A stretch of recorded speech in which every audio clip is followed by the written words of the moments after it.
கர்த்தருடைய பரிசுத்த நாமம் மேம்படுவதாக. A community transformed, ஒரு சமுதாயத்தின் உருமாற்றம் என்ற தலைப்பின் கீழே இந்த நாளில் முதல் செய்தியாக நாம் தியானிக்க போகிற தலைப்பு என்னவென்றால், let us pass over and to the other side. அக்கறைக்கு போவோம் வாருங்கள் என்பதே தியானத்திற்குரிய வசனங்கள். மார்க் 4:35. அன்று சாயங்காலத்தில் அவர் அவர்களை நோக்கி அக்கறைக்கு போவோம் வாருங்கள் என்றார். லூக்கா 19:10. இழந்து போனதை தேடவும் ரட்சிக்கவுமே மனுஷகுமாரன் வந்திருக்கிறார் என்றார். அன்பான தேவ பிள்ளைகளே, ஆண்டவர் இயேசு கிறிஸ்து ஞானஸ்நானம் பெற்று கலிலேயாவில் தமது ஊழியங்களை தொடங்கினார் என்பதை நாம் அறிவோம். பாலஸ்தீனாவிலே ஒரு ரோம மாகாணமாக இயேசுவின் காலத்தில் இது விளங்கியது. இங்கே படத்தில் பாருங்கள், எவ்வளோ அழகான ஒரு இடம். இதான் இந்த கலிலேயா கடல். கடவுள் கிருபையினால இந்த இடத்திற்கு எருசலேமுக்கு அடியேன் ஒரு முறை சென்று வருவதற்கு தேவன் வாய்ப்பளித்தார். இங்குதான் ஆண்டவர் இயேசு கிறிஸ்து தன்னுடைய 33 அற்புதங்களில் 25 அற்புதங்களை இங்கே செய்தார். அவருடைய முதலாம் அற்புதம் யோவான் 2:1 வாசிக்கிறோம். 3ஆம் நாளிலே கலிலேயாவில் உள்ள கானா ஊரில் ஒரு கல்யாணம் நடந்தது. அங்கே இயேசு தம்முடைய சீஷர்களோடு சென்று இருந்தார். அங்கே முதல் அற்புதம் செய்தார் என்று நாம் அறிந்திருக்கிறோம் அல்லவா? கலிலேயாவில் தான் ஆண்டவர் இயேசு கிறிஸ்து முதல் அற்புதம் செய்தார். அவர் கூறின 32 உவமைகளில் 19 உவமைகளை இந்த கலிலேயா பகுதியின் ஊழியங்களில் தான் இயேசு சொன்னார். பைபிளில் பார்த்தீங்கன்னா புதிய ஏற்பாட்டில் கலிலேயா கடல், திபேரியா கடல், கெனசரேத்து கடல் என்றெல்லாம் வாசிக்கலாம். இது எல்லாமே ஒன்று தான், சரிங்களா? இது எல்லாமே ஒன்று தான். It was a fresh water lakh. Still it is a fresh water lakh. ஒரு சுத்தமான தண்ணீர் உள்ள ஏரி, ஒரு சௌகரியமான இடம் என்று சொல்லலாம். அந்த கலிலேயாவினுடைய மேப் நீங்கள் இங்கே பார்க்குறீங்க அன்பானவர்களே. ஒரு வசதியான வளாகம் இந்த கலிலேயா. ஆனாலும் இயேசுவானவர் சொன்னார், come let us pass over unto the other side. அக்கறைக்கு போவோம் வாருங்கள் என்றார். அருமையான வாலிப்பிள்ளைகளே, ஆண்டவர் இயேசு கிறிஸ்து தைரியமாக துணிச்சலாக ஒரு காரியத்தை சொல்லுகிறார். Jesus made a very bold move. நாம் இங்கிருந்து இக்கரையிலிருந்து அக்கறைக்கு போவோம். So now it's time for us to make a move to the other side. அக்கறைக்கு அக்கறை காட்ட வேண்டிய காலம் இந்த காலகட்டம். ஆகவே அதற்காக நாம் ஜெபம் செய்வோமா? ஜெபிக்கலாம். எங்கள் நல்ல தகப்பனே, இந்த வாலிபர் ஜெபவார கூட்டங்களுக்காக ஆண்டவருக்கு நன்றி செலுத்துகிறோம். ஒரு சமுதாயத்தின் உருமாற்றம் என்ற தலைப்பில் நாங்கள் இந்த வாரம் நெடுகிலும் சத்தியங்களை படிக்க போகிறோம். இன்றைக்கு நாங்கள் படிக்க போகிற இந்த ஆரம்ப பாடத்தை எங்களுக்கு ஆசீர்வதித்து தாரும். எந்த ஒரு தடையில்லாதபடி தேவ ஆவியானவர் எங்கள் எல்லாரையும் சத்தியத்தில் வழி நடத்தும்படி ஒப்புக் கொடுக்குறோம். இப்போ வர வேண்டிய பிள்ளைகள் எல்லாரையும் கொண்டு வாங்க. தமிழில், ஆங்கிலத்தில், சிங்களத்தில் நடக்கிற எல்லா கூட்டங்களையும் பேசுகிற ஊழியக்காரர்களையும் தேவன் ஆசீர்வதிப்பீராக. கர்த்தருடைய அதிசயக்கரம் எங்களை இந்த ஊழியத்தில், இந்த ஆராதனையில் வழி நடத்தட்டும். எங்களோடு பேசும் ஆண்டவரை இயேசுவின் நாமத்தில் ஜெபிக்கிறோம் நல்ல பிதாவே, ஆமென். கலிலேயாவுக்கு அக்கறையில், on the other side of Galilee. கலிலேயாவுக்கு அக்கறையில் என்ன இருந்தது என்றால் 10 பட்டணங்கள். டெக்கப்போலி இருந்தது. டெக்காபோலிஸ். டெக்கா என்றால் 10, போலிஸ் என்றால் பட்டணம், சிட்டி. 10 cities. அக்கறையில், கலிலேயாவுக்கு அக்கறையில் 10 பட்டணங்கள் இருந்தன. என்னென்ன பட்டணங்கள் இந்த மேப்பில் நீங்கள் பாருங்கள். டமாஸ்கஸ், டேயான், கடாரா, கலாசா அல்லது Gerasa, Hippos, Kanatha, Pella, Philadelphia, Raphana, Scythopolis அப்படின்னு 10 பட்டணங்கள் இருந்தன. இந்த 10 பட்டணங்களின் features, special features of these 10 cities, இந்த 10 பட்டணங்களுடைய சிறப்பு அம்சங்கள் என்னென்ன அப்படின்னு பார்க்கலாமா? இந்த 10 பட்டணங்களும் அஞ்ஞான பழக்க வழக்கங்கள் நிறைந்த பட்டணங்கள், ஆண்டவரை அறியாத பட்டணங்கள், மோசமான பெயர் பெற்ற பட்டணங்கள், ரோமுக்கு ஆதரவான பட்டணங்கள், ரோமாபுரியின் கண்ட்ரோலில் இருந்த பட்டணங்கள் இந்த 10 பட்டணங்கள். வளம், வன்முறை, வக்கிர செயல்களை கொண்டாடிய கோயில்கள் நிறைந்த பட்டணங்கள். நிறைய வளம் இருந்தது, வன்முறைகளும் அங்கே காணப்பட்டன, வக்கிர செயல்கள். அங்கே இருந்த அந்த கோயில்களில் பார்த்தீங்கன்னா செக்ஷுவல் ஆக்டிவிட்டீஸ் இதெல்லாம் இருக்கும். அப்படிப்பட்ட பட்டணங்கள் தான் இந்த 10 பட்டணங்கள். ஆண்டவர் இயேசு சொன்னார்ல, சமாதானம், சந்தோஷம், இச்சை அடக்கம், இந்த ஆவியின் கனி, இந்த ஆவியின் கனிகளுக்கெல்லாம் அங்கே வேலையே கிடையாது. அந்த பட்டணத்தில் இருந்த ஜனங்களும் அந்த கோயில்களிலும் இந்த அமைதி, அடக்கம், இச்சை அடக்கம் இதெல்லாம் எதுவுமே தெரியாது அங்கே இருந்த ஜனங்களுக்கு. உபாகமம் 7வது அதிகாரம் 1ஆம் வசனம் நாம் படித்தோம் என்று சொன்னால், டியூட்ரானமி சாப்டர் 7 verse 1, அதில் பார்த்தீங்கன்னா கானானிய ஜாதிகள் 7 ஜாதிகள். வாசிக்கிற 7ஆம் அதிகாரம் 1ஆம் வசனத்தில் அந்த 7 ஜாதிகளை பற்றி பார்க்கலாம். நீ சுதந்திரிக்க போகிற தேசத்தில் உன் தேவனாய கர்த்தர் உன்னை பிரவேசிக்க பண்ணி உன்னை பார்க்கிலும் ஜனம் பெருத்த ஜாதிகளாகிய ஏத்தியர், கிர்காஷியர், எமோரியர், கானானியர், பெரிஷியர், ஏவியர், எபூஷியர் என்னும் 7 பலத்த ஜாதிகளை உனக்கு முன்பாக துரத்தினார். 7 ஜாதிகள் இருந்த இடங்களை துரத்திட்டு தான் அங்கே தான் என்ன பண்ணாங்க, இஸ்ரவேல் ஜனங்கள் உள்ளே நுழைந்தார்கள். பழைய ஏற்பாட்டில் அந்த கானான் தேசம். அன்பானவர்களே, அந்த கானானிய 7 ஜாதிகள் இங்கு தான் குடியிருந்தார்கள். சரிங்களா? அந்த கலிலேயாவுக்கு அக்கறையில். அது மட்டுமல்ல, 6000 போர் வீரர் கொண்ட ரோம பட்டாளம் அங்கு இருந்தது. Roman battalion. அதில் 6000 பேர் அங்கே இருந்தார்களாம். அதனால தான் அந்த 6000 பேர் உள்ள அந்த ரோம பட்டாளத்தை லீஜியன் என்று சொல்லுவார்கள். லீஜியன், இதை மனசில் வச்சுக்கோங்க, பின்னாடி வரும். ஆகவே அந்த படையின், அந்த ரோம படையின் அடையாளம், சிம்பல் என்னன்னு பார்த்தீங்கன்னா பன்றித்தலை. பன்றித்தலை தான் அந்த ரோமன் பெட்டாலியன். அந்த பன்றித்தலை தான் ஒரு சிம்பலாக அந்த காலத்தில் இருந்துச்சு. ஏன் தெரியுமா? பன்றிகள் அங்கே கடவுளாக கருதப்பட்டன. அந்த 10 பட்டணங்களில் பன்றியை கடவுளாக கருதினார்கள். நம்ம இந்துவிசத்தில், இந்து மதத்தில் பார்த்தோம் என்றால், விஷ்ணு 10 அவதாரங்கள் எடுத்தார், தசாவதாரம் அப்படின்னு சொல்லுவாங்க. அந்த 10 அவதாரங்களில் 3வது அவதாரம் என்னவென்றால் வராகாவதாரம். வராகாவதாரம் அதாவது பன்றி வடிவத்தில் விஷ்ணு வந்தார் அப்படின்னு சொல்லுவாங்க. பார்த்தீங்களா? அப்போது இந்த அஞ்ஞான மதங்களில் பன்றியை தெய்வமாக வணங்குகிற வழக்கம் இன்றும் இருக்கிறது. அப்போ ஒட்டு மொத்தத்தில் சொல்ல போனால் இந்த தெக்கப்போலி என்ற இந்த 10 பட்டணங்கள் இருந்த அந்த அக்கறை, கலிலேயாவின் அக்கறை பகுதியை சாத்தானின் குடியிருப்பாகவே யூதர்கள் கருதினார்கள். யூதர்கள், குறிப்பாக யூத ரபிமார்கள், யூத மத போதகர்கள் அக்கறைக்கு போகவே மாட்டார்கள். அந்த தெக்கப்போலி என்ற 10 பட்டணங்கள் இருக்கிற பகுதிக்கு போகவே மாட்டாங்க. ஏன் தெரியுமா? அது சாத்தானின் குடியிருப்பு அப்படின்னு அவர்கள் கருதினார்கள். ஆனால் இப்பொழுது மாபெரும் யூத ரபியான இயேசு அக்கறைக்கு செல்ல அக்கறை காட்டினார். வாருங்கள், அக்கறைக்கு போவோம் என்று சொன்னார். அப்படி சொன்ன உடனே இந்த 12 சீஷர்களும் அவர்களும் ஓகே என்று சொல்லி புறப்பட்டார்கள். எப்படி புறப்படுறாங்க? வெஞ்சரிங் இன்டு தி அன்னோன், அறியாத அந்த இடம் நோக்கி அலைகளை கடந்து படகில அவர்கள் பயணம் செய்தார்கள். சீஷர்கள் இயேசுவுடன் படகில் சென்றபோது தண்ணீர்களை மட்டுமல்ல, தப்பெண்ணங்களையும் தங்கள் ஆழமான பயங்களையும் தாண்டித்தான் அவர்கள் சென்றார்கள். நிறைய தப்பெண்ணங்கள்லாம் மனசில் இருந்துச்சு. அங்கெல்லாம் போகலாமா, அங்கெல்லாம் போகக்கூடாது. சில நேரத்தில் நாம் அப்படி தானே, அவங்களோடலாம் பழகக்கூடாது, இவங்களோடலாம் பழகக்கூடாது அப்படின்னு நினச்சிருப்போம். ப்ரிஜுடிஸ், தப்பெண்ணம், ஒரு விதமான பயம், இதெல்லாம் இந்த சீஷர்கள் உள்ளத்தில் இருந்தது. ஆகவே இந்த 13 பேரும், 12 சீஷர்களும் இயேசு கிறிஸ்துவும் 13 பேரும் படகில் அக்கறைக்கு போனார்கள்.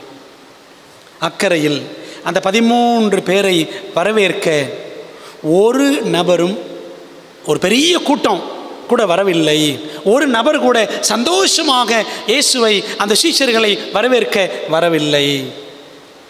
இது எதை சுட்டி காட்டுகிறது என்றால் ஆவிக்குரிய வறட்சியை சுட்டி காட்டுகிறது.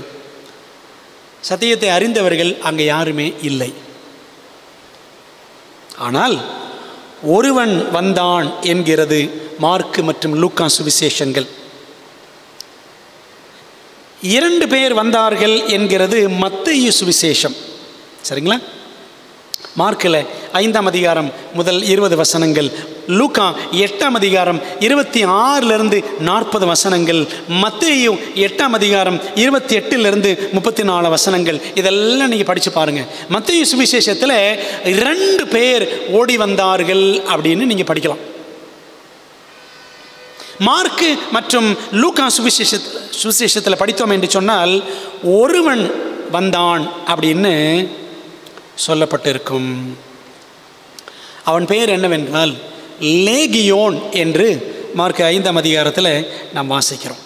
வேதாமத்தை மார்க் 5ஆம் அதிகாரத்துக்கு நாம் திருப்பிக் கொள்வோமா?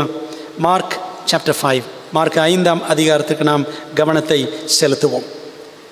அவன் பெயர் என்னவென்றால் அவன் லேகியோன் என்று நாம் மார்க் 5ஆம் அதிகாரத்தில் 9ஆம் வசனத்தில் வாசிக்கிறோம். ஆயிரக்கணக்கான பிசாசுகள் பீடிக்கப்பட்டிருந்த ஒரு மனிதன் அவன். ஆயிரக்கணக்கான பிசாசுகள் அவனுக்குள் இருந்தன. துணி இல்லாதவன், அவன் ட்ரெஸ் போட்டிருக்க மாட்டான். தலை சீவாதவன், தலையெல்லாம் பார்த்தீங்கன்னா கண்டா பண்ணான் இருக்கும், தாடி எல்லாம் மீசை எல்லாம் பயங்கரமாக இருக்கும். அவனை அடக்குவதற்கு ஒருவனாலும் முடியாது. எல்லாரும் நினைச்சுவாங்களேன் சங்கிலியை போட்டு அவனை கட்டி வச்சிருப்பாங்க, சங்கிலியெல்லாம் அறுத்து எரிஞ்சிருவான். கல்லறைகளில் தான் அவன் குடியிருந்தான். கல்லறை மனிதன். இரவும் பகலும் கூக்குரலிட்டு கொண்டே இருப்பான். ராத்திரியும் பகலும் கத்திக்கிட்டே இருப்பான், ஊழ விட்டுக்கிட்டே இருப்பான். கல்லுகளால் தன்னை காயப்படுத்தி கொண்டிருந்தான். உடம்பெல்லாம் ரத்தம் வழியும், வாயெல்லாம் எச்சில் வடியும். இப்படி ஒரு நபர் இயேசுவையும் இந்த 12 சீஷர்களையும் வரவேற்க வந்தான் அப்படின்னு சொல்லலாமா? மத்தேயு 8ஆம் அதிகாரத்தில், மத்தேயு 8ஆம் அதிகாரம் 28ஆம் வசனத்தை நீங்கள் வாசித்து பாருங்கள். இந்த இயேசு வந்த உடனே இந்த பிசாசு பிடித்திருந்த இந்த 2 பேர் அல்லது இந்த லேகியோன், ஜீசஸ் வாங்க வாங்க, டிசைபிள்ஸ் சீஷர்கள் எல்லாரும் வாங்க, சந்தோஷமாக வாங்க, உங்களை வரவேற்கிறோம் அப்படின்னு சொல்லியிருப்பாங்க. இல்லை, மத்தேயு 8ஆம் அதிகாரம் 28ஆம் வசனம் பாருங்கள். அவர் அக்கறையில் கெர்கசேனர் நாட்டில் வந்தபோது அல்லது அந்த கடாரா அந்த நாட்டுக்கு வந்தபோது பிசாசு பிடித்திருந்த 2 பேர் பிரேத கல்லறைகளிலிருந்து புறப்பட்டு அவருக்கு எதிராக வந்தார்கள். அவர்கள் மிகவும் கொடியராயிருந்தபடியால், எப்படிப்பட்டவர்கள்? மிகவும் கொடியராயிருந்தபடியால் அந்த வழியாக ஒருவனும் நடக்கக்கூடாது இருந்தது அப்படின்னு வாசிக்கிறோம். இவர்களை பார்த்த உடனே சீஷர்கள் சந்தோஷப்பட்டிருப்பார்களா? இல்லை, சீஷர்கள் பயந்து, ஏற்கனவே பயத்தோடு வந்துக்கிட்டு இருந்தாங்க. லூக்கா 8ஆம் அதிகாரம் 28ஆம் வசனத்தை பாருங்களேன். இந்த லேகியோன் சாந்தமாக பேசியிருப்பானா? லூக்கா 8:28 வாசிக்கிறோம். அவன் இயேசுவை கண்டபோது கூக்குரலிட்டு அவருக்கு முன்பாக விழுந்து, இயேசுவே, உன்னதமான தேவனுடைய குமாரனே, எனக்கும் உமக்கும் என்னை வேதனைப்படுத்தாதபடிக்கு வேண்டிக் கொள்ளுகிறேன் என்று மகா சத்தத்தோடு சொன்னான். கூக்குரல், மகா சத்தம், அப்படித்தான் அவன் பேசணும். ஆனால் பிரியமானவர்களே, இயேசு அவனுக்கு உடனடியாக அற்புதம் செய்தார். ஆயிரக்கணக்கான பிசாசுகள் அவனுக்குள் இருந்தன. எத்தனை ஆயிரம்னா, ஆண்டவர் கட்டளையிட்டார், அவனுக்குள் இருந்த பிசாசுகள் எல்லாம் பன்றிகளுக்குள் புகுந்தன. அந்த பன்றிகள் ஒரு இடத்துல மேய்ந்து கொண்டிருந்தன. இவனுக்குள்ள இருந்த பிசாசுகள் எல்லாம் பன்றிகளுக்குள்ளே புகுந்து ஏறக்குறைய 2000 பன்றிகள். சரிங்களா? மார்க் 5:13 வாசிக்கிறோம். உடனே ஏறக்குறைய 2000 பன்றிகள் உள்ள அந்த கூட்டம் உயர்ந்த மேட்டிலிருந்து ஓடி கடலிலே பாய்ந்து கடலில் அமிழ்ந்து மாண்டது அப்படின்னு வாசிக்கிறோம். அப்போ அவனுக்குள்ளே கிட்டத்தட்ட 2000 பன்றிகள், 2000 பிசாசுகள் இருந்திருக்கலாம். பன்றிகள் பிசாசுகள் எல்லாம் ஒன்று தான். சரிங்களா? பன்றி ஒரு அசுத்தமான மிருகம் பைபிளில். பிசாசு அது அசுத்தமானது தான். அந்த பிசாசுகள், ஆயிரக்கணக்கான பிசாசுகள் 2000 பன்றிகளுக்குள் புகுந்தன. அசுத்தத்துக்குள் தான் போகும். பிசாசு ஒரு பன்றி. பிசாசு இருக்கிறானே அவன் ஒரு பன்றி. லூசிஃபர் பாவத்தினால் பன்றியாகிவிட்டான், மனுஷர்களையும் பன்றிகளாக்க பார்க்கிறான். ஆண்டவருக்கு முன்பாக அருவருப்பான பாவங்களை நமக்கு முன்பாக வைக்கிறான் பிசாசு. அசுத்த பன்றிகளை கும்பிடவும் வைக்கிறான் தெய்வங்கள் போல. சரிதானே? பாவங்கள், அருவருப்பான பாவங்களை நமக்கு முன்பாக அட்ராக்டிவாக கொண்டு வந்து பாவத்தில் தள்ள பார்க்குறான் பிசாசு. அது மாத்திரமல்ல, இந்த பன்றிகளை தெய்வங்களாகவும் வணங்க செய்கிறான். அந்த காலத்தில் அப்படி தான் நடந்திருக்கு. இயேசு கிறிஸ்து காலத்தில், இந்த காலத்தில் இந்துக்களும் என்ன செய்கிறாங்க, கூர்மாவதாரம், தசாவதாரம் என்று சொல்லக்கூடிய காரியத்தில் வராகாவதாரம் என்று சொல்லி பன்றியை வணங்குகிறார்கள். அன்பான தேவ பிள்ளைகள், இப்போ என்ன ஆச்சுன்னா, ஆண்டவர் இயேசு கிறிஸ்துவனுக்கு சோகம் கொடுத்துட்டார். லேகியோனுக்கு அற்புதமான சோகம் கொடுத்தார். இப்படி சுகமாக்கின உடனே இந்த 10 பட்டணத்தாரும் ஓடி வந்து, ஓ எத்தனை பெரிய அற்புதம் இயேசு செய்திருக்கிறார் என்று இயேசுவை கொண்டாடினார்களா? இல்லை. லேகியோனை போல சுகவீனமான என் அம்மா இருக்கிறாங்க, வேதனைப்படும் என்னுடைய நண்பன் இருக்கிறான், நெடுநாள் வியாதியாயிருக்கும் என் குழந்தை என் வீட்டில் இருக்கிறது, ஆகவே இயேசு வந்தால் அந்த லேகியோனை சுகமாக்கின மாதிரி என் பிள்ளைகளை, என் மனைவியை, என்னுடைய நண்பனை சுகமாக்கி விடுவார் என்று அவரை, இயேசுவை அழைத்து கொண்டு போனார்களா? இல்லை. பைபிள் என்ன சொல்லுது பாருங்க. எங்கள் பன்றியெல்லாம் கொண்டு விட்டாரு, பன்றிகளெல்லாம் கொன்று விட்டார், எங்களுடைய பிழைப்பில் மண்ணள்ளி போட்டு விட்டாரே என்று வேதனைப்பட்டு பயந்து அவரை நோக்கி கெஞ்சினார்கள்.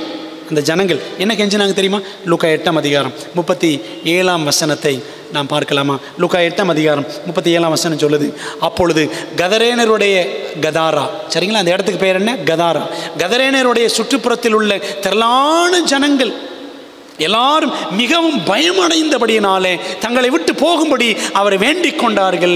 ஜீசஸ், ஐயோ இங்கே இருக்காதீங்க, கோ அவே, ரெயின் கோ அவே அப்படின்ற மாதிரி, ஜீசஸ் கோ அவே, இங்கிருந்து போயிருங்க என்று வேண்டிக் கொண்டார்கள். அந்தபடி அவர் படவில் ஏறி திரும்பி போனார்.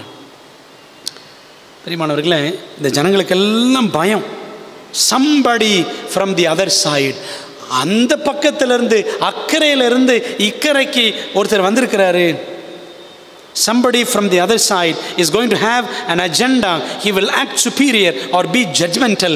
எங்கேயோ அந்த அக்கறையிலிருந்து ஒருத்தர் வந்திருக்கிறாரு, இவர் பார்த்தாலே பயமா இருக்கு, நம்ம பழைப்பல மண்ணள்ளி போட்டுட்டாரு, நம்ம பன்றிகள்லாம் கொண்டுட்டார், ஆகவே இவர் ஏதோ திட்டத்தோடு வந்திருக்கிறாரு, இவர் இங்கே இருக்க வேண்டாம் அப்படின்னு அவரை ஏற்றுக்கொள்ளவில்லை. பாருங்களேன், நாமும் ஊழியத்துக்கு போகும் பொழுது, ஜீசஸை பற்றி சொல்லும் பொழுது அநேகர் ஏற்றுக்கொள்ள மாட்டார்கள்.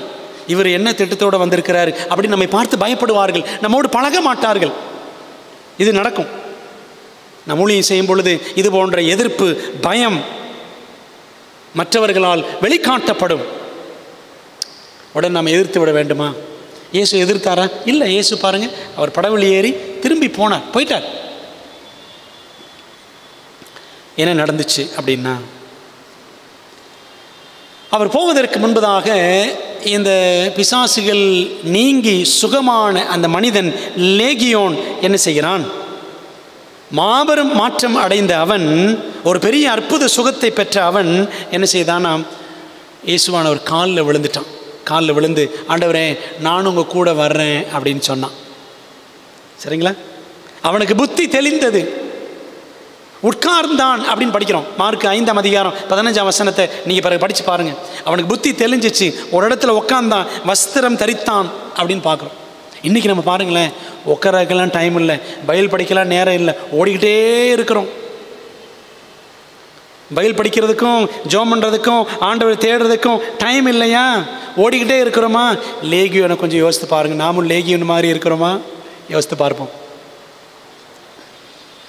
அவனுக்கு புத்தி தெளிந்தது, உட்கார்ந்தான், வஸ்திரம் தரித்திருந்தான். இவனுக்கு அடுத்த ஆசை, ஏசப்பாவோடு கூட போயிடணும்னு ஆசை. ஆண்டவரே நானுங்க கூட வர்றேன் அப்படின்னு சொல்லி கெஞ்சினான். ஆனால் இயேசு அவனுக்கு ஊழிய கட்டளையை கொடுத்தார். என்ன சொன்னார் பாருங்க, வசனத்தை வாசிக்கலாம். மார்க் 5ஆம் அதிகாரம் 19ஆம் வசனத்தில் வாசிக்கிறோம். இயேசு அவனுக்கு உத்தரவு கொடாமல் என் கூட வா அப்படின்னு சொல்லலை. நீ உன் இனத்தாரிடத்தில் உன் வீட்டிற்கு போய் கர்த்தர் உனக்கு இறங்கி உனக்கு செய்தவைகளை எல்லாம் அவர்களுக்கு அறிவி என்று சொன்னார். வெறிபிடித்தவன் வெற்றிகரமான ஊழியத்தை செய்ய வேண்டும் என்று அவனுக்கு ஊழிய கட்டளையை ஆண்டவர் கொடுத்தார். அவன் அப்படியே செய்தான். லூக்கா 8ஆம் அதிகாரம் 39ஆம் வசனம் பாருங்களேன். லூக்கா 8ஆம் அதிகாரம் 39ஆம் வசனம். இயேசு அவனை நோக்கி, நீ உன் வீட்டுக்கு திரும்பி போய் தேவன் உனக்கு செய்தவைகள் எல்லாம் அறிவி என்று சொல்லி அவனை அனுப்பிவிட்டார். அந்தப்படி அவன் போய் இயேசு தனக்கு செய்தவைகள் எல்லாம் பட்டணத்தில் எங்கும் பிரசித்தப்படுத்தினான். போய் எல்லாருக்கும் சொல்லிட்டான் இயேசுவை பற்றி. பல மாதங்கள் கழித்து இயேசு கதாராவுக்கு திரும்பினார். திரும்ப அந்த ஊருக்கு ஜீசஸ் வந்தார். முதல்ல வேண்டான்னு துரத்தி விட்டாங்க, வேண்டிக் கொண்டார்கள், ஆண்டவரும் போயிட்டாரு. இப்போ அவர் திரும்பி வர்றார். என்னாச்சு தெரியுமா? அவர் திரும்பி வந்த பொழுது ஜனங்கள் காத்திருந்தார்களாம். லூக்கா 8:40 8:40 லூக். இயேசு திரும்பி வந்தபோது ஜனங்கள் எல்லாரும் அவருக்காக காத்திருந்தபடியால் அவரை சந்தோஷமாய் ஏற்றுக்கொண்டார்கள். பாருங்களேன், முதல்ல படித்தோம், மிகவும் பயந்தார்கள். இயேசு நீங்கள் போய்விடுங்க இயேசப்பான்னு சொல்லி அவரை வேண்டிக் கொண்டார்கள். அவரும் போயிட்டாரு. இப்போ பல மாதங்கள் கழித்து அவர் எப்படா வருவார்னு காத்திருந்தாங்களாம். A community was transformed. அந்த சமுதாயம் மாற்றம் அடைந்து விட்டது. இயேசுவை வேண்டான்னு சொன்னவங்க இப்போ அவர் எப்படா வருவார்னு காத்திருந்தாங்களாம். அன்பானவர்களே, that's the power of personal testimony, witness of one healed soul. ஒரு மனிதன், சுகமடைந்த ஒரு மனிதன் சொன்ன அந்த தனிப்பட்ட சாட்சி, இயேசு எனக்கு என்ன செஞ்சாருன்றதை அவன் போய் அந்த எல்லா பட்டணங்களிலும் சொன்னான். பாருங்கள், அந்த ஊழியத்தை அவன் செஞ்சான். அந்த ஊழியத்தை சீஷர்கள் கூட செய்ய முடியல. அந்த ஊழியத்தை இயேசு கூட அந்த 10 பட்டணங்களில் போய் செய்ய முடியல. ஆனால் சுகம் பெற்ற, விடுதலை பெற்ற அந்த ஒரு மனிதன் அந்த ஊழியத்தை செய்து விட்டான். Once hostile territory, now celebrated his personal presence. ஒரு காலத்தில் இயேசுவுக்கு எதிரடையாக இருந்தவர்கள் இப்போ இயேசுவானவர் வரணும்னு காத்திருந்தாங்க. வந்த உடனே சந்தோஷமாய் ஏற்றுக்கொண்டார்கள். அக்கரையில் முதல் சந்திப்பு, இயேசு வந்த அந்த முதல் டைமில் எதிர்ப்பு, புறக்கணிப்பு. எதிர்த்தார்கள், பயந்தார்கள், இயேசுவை புறக்கணித்தார்கள், போய்விடுங்கள் என்று சொன்னார்கள். ஆனால் அக்கரையில் இரண்டாம் சந்திப்பு, ஜீசஸ் செகண்ட் டைம் வந்த உடனே அவர் வருவார்னு காத்திருந்தார்கள். அவர் வந்த உடனே களி கூர்ந்தார்கள், சந்தோஷமாய் ஏற்றுக்கொண்டார்கள். அன்பானவர்களே, ஒரு வேளை நாம் ஊழியம் செய்யும் பொழுது ஆரம்பத்தில் ஒரு வேளை ஏற்றுக்கொள்ள மாட்டாங்க. நாம் எதிர்க்கக்கூடாது. திரும்பவும் நம்மை அவர்கள் எதிர்பார்த்து காத்திருக்கிற ஒரு தருணத்தை ஆண்டவர் நமக்கு ஏற்படுத்துவார். இயேசுவின் வருகைக்காக ஏங்கி இருந்தார்கள் அந்த பட்டணத்தார் எல்லாருமே. இயேசுவின் சீஷர்கள் ஏன் இயேசுவுமே செய்ய முடியாத ஊழியத்தை பிசாசுகள் நீங்கி விடுதலை பெற்ற அந்த மனிதன் லேகியோன் செய்து விட்டான். அன்பானவர்களே, அருமையான வாலிப்பிள்ளைகளே, நாம் சாட்சியாக விளங்க நம்மிடமிருந்து நீங்க வேண்டிய பிசாசுகள் என்னென்ன யோசித்து பாருங்கள். நாம் ஆண்டுக்கு சாட்சியாக இருக்கணும். சாட்சியாக இருக்கிறோமா? நமக்கும் புத்தி தெளிய வேண்டியது அவசியம் அல்லவா? எதுலையாவது சிக்கி இருக்கிறோமா? எதுலையாவது மாட்டி இருக்கிறோமா? யோசித்து பாருங்க. இவனுக்கு விடுதலை கிடைச்சிச்சு, இந்த லேகியோனுக்கு. அவன் சாட்சியாக ஊரெல்லாம் அலைஞ்சு திரிஞ்ச ஆண்டரை பற்றி சொன்னான். இந்த ஜனங்கள் எல்லாம், இந்த இயேசு உனக்கு இவ்வளோ அற்புதம் செய்தாரா? அவர் தான் மெய்யான தெய்வம், அவர் வரமாட்டாரா என்று காத்திருந்தார்கள். அன்பானவர்களே, ஒரு உண்மை சம்பவத்தை சொல்லி நான் முடிக்கப் போகிறேன். அக்கறைக்கு சென்ற ஆங்கிலேய missionary, British missionary to the other side, John Williams. இங்கிலாந்தில் பிறந்து தென் திசை, அதாவது தென் பசிபிக் சமுத்திர தீவுகளுக்கு, தென் பசிபிக் சமுத்திரத்தின் தீவுகளுக்கு மிஷனரியாக சென்றவர். அதனால் இவருக்கு சவுத் சீஸ் மிஷனரி அப்படின்னு சொல்லுவாங்க. 1796 பிறந்தவர். 1839 ஜஸ்ட் 44 or 45, 45 வயசில் ஆண்டவருக்காக இரத்த சாட்சியாக மரித்தவர். எப்படி மரித்தார் தெரியுமா? இவர் என்ன பண்ணாரா, நிறைய தீவுகள் இருக்கிறது, அந்த பசிபிக் ஓஷன் சவுத் சைடு ஏராளமான குட்டி குட்டி தீவுகள் இருக்கிறது. இந்த தீவுகளுக்கெல்லாம் போகணும். இலங்கையில் இருக்கிற கர்த்தருடைய பிள்ளைகள், நீங்களும் ஒரு தீவில் தான் இருக்கிறீங்க, உங்களுக்கு தெரியும். இவர் என்ன பண்ணுறாரு, இந்த ஜான் வில்லியம்ஸ் சொந்தமாக ஒரு போட் தயாரித்து, ஒரு படகு தயாரித்து, அந்த படகை பயன்படுத்தி அந்த சின்ன சின்ன தீவுகளுக்கெல்லாம் போய் ஊழியம் செய்யணும் அப்படின்னு அவர் முயற்சி எடுத்தார். He took a bold move to go to the other side. இங்கிலாந்திலிருந்து தென் பசிபிக் சமுத்திர தீவுகளுக்கு போக அவர் தீர்மானம் எடுத்தார். அந்த போட்டில் ஊழியத்தை ஆரம்பித்தார்.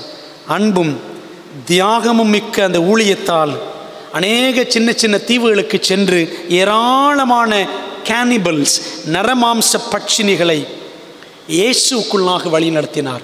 நரமாம்ச பட்சிகள்னா யார்? மனுஷங்களை பிடிச்சி அடித்து சமைச்சு சாப்பிட்றவங்க.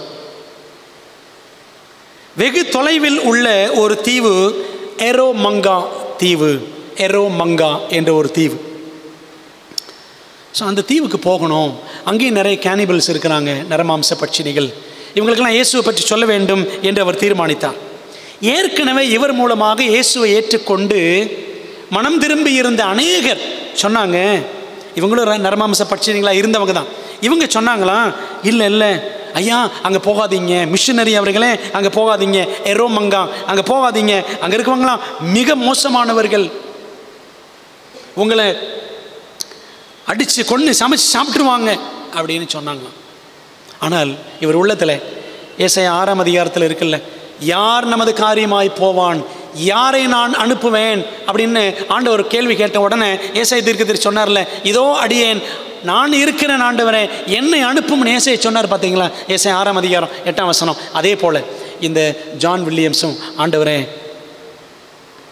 என்னை அனுப்பும், கர்த்தாவே உமது அன்பை அந்த எரோமங்கா தீவில் உள்ள மக்களுக்கு, நரமாம்ச பட்சினிகளுக்கு அறிவிக்க என்னை அனுப்பும் என்று ஏசாயா போல ஜெபித்து அவர் சென்றார். அவருங்க போய் கொஞ்சம் மக்களை பார்த்து அவங்களோடு பேசி அன்பாக பழகினார்.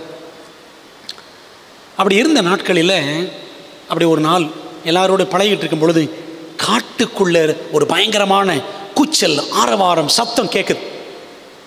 சிலர் ஈட்டிகள், கம்புகள், அம்புகள் எல்லாம் எடுத்துக்கிட்டு ஓடி வர்றாங்க. அப்போ என்ன பண்ணாராம் ஜான் வில்லியம்ஸ், அவர்களுக்கு தப்பி ஓட முயன்ற பொழுது ஒரு ஆற்றுக்குள்ளே விழுந்துட்டார். ஆற்றில் விழுந்தார். பின்னாடி துரத்தி வந்த அந்த எரோமங்கா தீவின் நரமாம்ச பட்சினிகள் என்ன பண்ணாங்க தெரியுமா? அவர் அந்த ஆற்றுக்குள்ளேயே பிடிச்சு அவரை அடின்னு அடித்து கொன்று தூக்கி சென்றார்கள். அடுத்த ஸ்லைட் போடுங்க. பார்த்தீங்களா அந்த காட்சியை? அந்த ஆற்றுக்குள்ளேயே அவரை அடித்து கொன்றார்கள். கொண்டுட்டு அவர் அப்படியே விடலைங்க, அவருடைய உடம்பை, சடலத்தை தூக்கிட்டு போய் சமைச்சு சாப்பிட்டாங்களாம் ஜான் வில்லியம்ஸ். எவ்வளோ பெரிய கொடூரமான சம்பவம் பார்த்தீங்களா?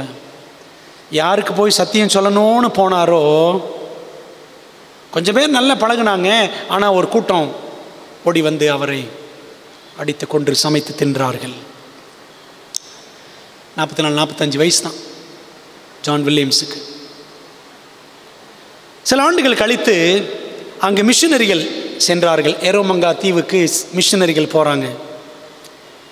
என்னாச்சு தெரியுமா? அப்படி போனப்போ ஏற்கனவே இந்த ஜான் வில்லியம்ஸ் என்ற மிஷினரியை அடித்து கொன்றவன் இப்பொழுது கண்ணீரோடு இயேசுவை ஏற்றுக்கொள்ளுகிறேன் என்று அவன் முன் வந்தானாம். எரோமங்கா தீவு ஒரு கிறிஸ்தவ தீவாக மாறியது.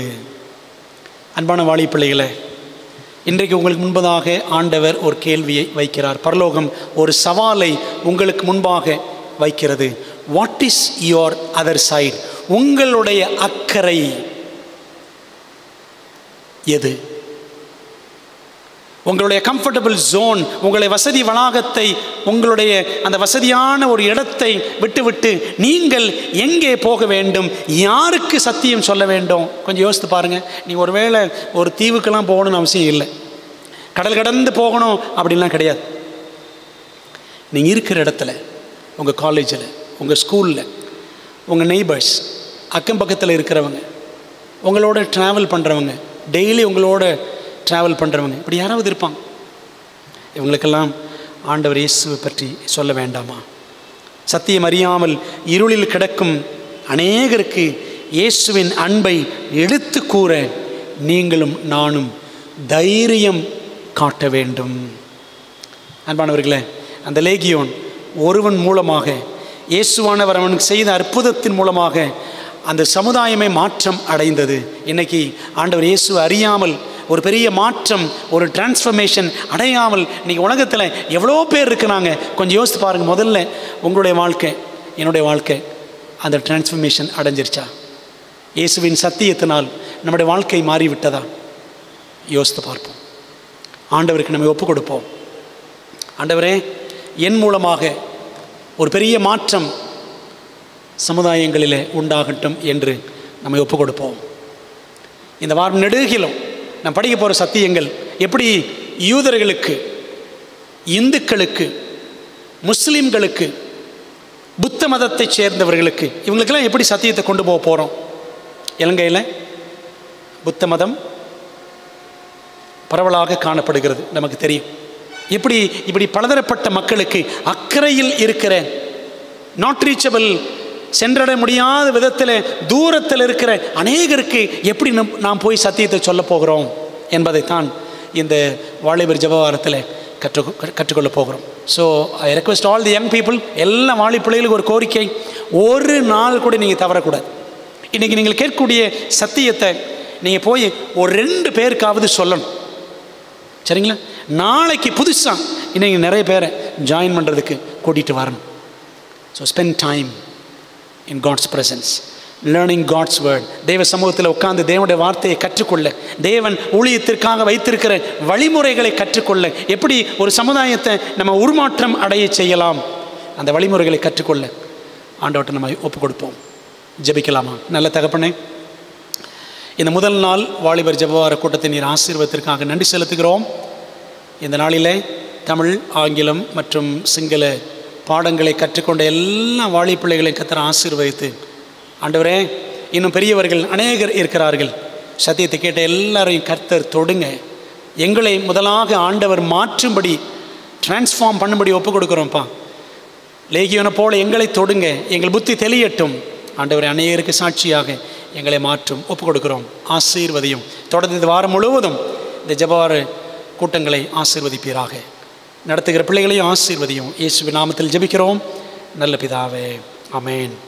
என் ஆத்மாவே கர்த்தரை ஸ்தோத்திரி, என் முழு உலமையோட பரிசுத்த நாமத்தை ஸ்தோத்திரி. என் ஆத்மாவே கர்த்தரை ஸ்தோத்திரி, அவர் செய்த சகல உபகாரங்களையும் மறவாதே, ஆமென். நம்முடைய கர்த்தராக இருக்கிற இயேசு கிறிஸ்துவின் கிருபையும், பிதாவாகிய தேவனுடைய அன்பும், ஆவியானவரின் ஐக்கியமும் ஆசீர்வாதமும், தேவதூதர்களின் காவலும் வழி நடத்தலும் நம்ம எல்லாரோடும் என்றும் என்றும் சதா காலங்களிலும் தங்கியிருப்பதாக, ஆமென்.